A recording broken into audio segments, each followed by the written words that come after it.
کہ ہر فجر کی نماز کے بعد صحابہ کرام سے پوچھا کرتے تھے، سوال کیا کرتے تھے کہ ذرا یہ بتلاؤ کہ تم میں سے کسی شخص نے کوئی خواب دیکھا ہے؟ جب صحابہ کرام رضوان اللہ علیہم اجمعین میں سے کسی نے دیکھا ہوتا تو بیان کر دیتے، تو اللہ کے نبی علیہ والسلام اس کی تعبیر بیان کر دیا کرتے تھے۔ حضرت سمرہ بن جندب بیان کرتے ہیں کہ ایک دفعہ اللہ کے نبی علیہ والسلام نے اسی طرح پوچھا کہ تم میں سے کسی شخص نے کوئی خواب دیکھا ہے؟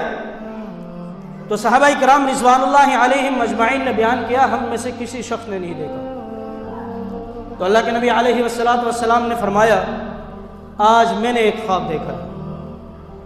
اور آپ حضرات کو معلوم ہے کہ نبی کا خواب سچا ہوتا ہے اور وہ وحی کی ایک صورت ہوتی ہے۔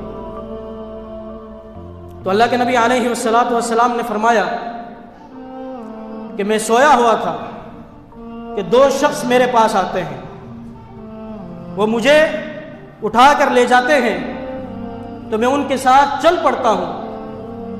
جب میں ان کے ساتھ جا رہا ہوتا ہوں تو آگے میں کیا دیکھتا ہوں کہ ایک شخص ہے جسے گدی کے بل لٹایا گیا ہے اور اسے ایک شخص نے پکڑا ہوا ہے، اور دوسرا شخص بڑا سا پتھر لے کر اس کے سر پر کھڑا ہوا ہے، اور جس کے ہاتھ میں پتھر ہے وہ شخص پتھر اس کے سر پر دے مارتا ہے، اس کے سر کو کچل دیتا ہے اور پتھر لڑکھڑاتا ہوا دور چلا جاتا ہے۔ اور جس کے ہاتھ میں پتھر ہے جب وہ پتھر اٹھانے کے لیے جاتا ہے تو اللہ رب العالمین اس کے سر کو دوبارہ اسی طرح کر دیتے ہیں جس طرح پہلے تھا۔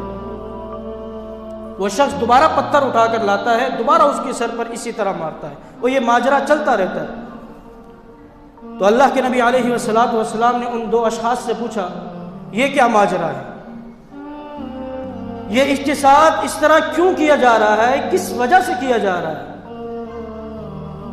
تو وہ شخص کہتے ہیں یہ وہ شخص ہے جو قرآن پڑھتا بھی تھا، سنتا بھی تھا، مگر اس کے اوپر عمل نہیں کرتا تھا،